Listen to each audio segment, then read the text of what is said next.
Panginoon, alagaan mo ang aking pamilya. Panginoon, maraming salamat sa mga bagong blessings na hatid ng araw na ito.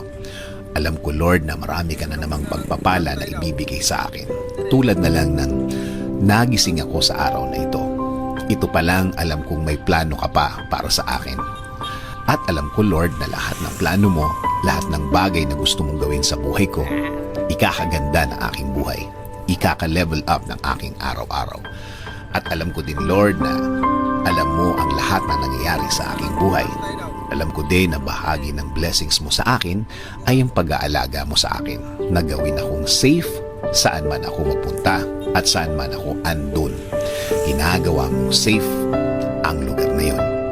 At alam ko, Lord, na since ikaw ang nanguna ng aking buhay, alam kong patuloy mo akong i-guide sa mga darating na araw at panahon. At sa lahat ng aking gagawin,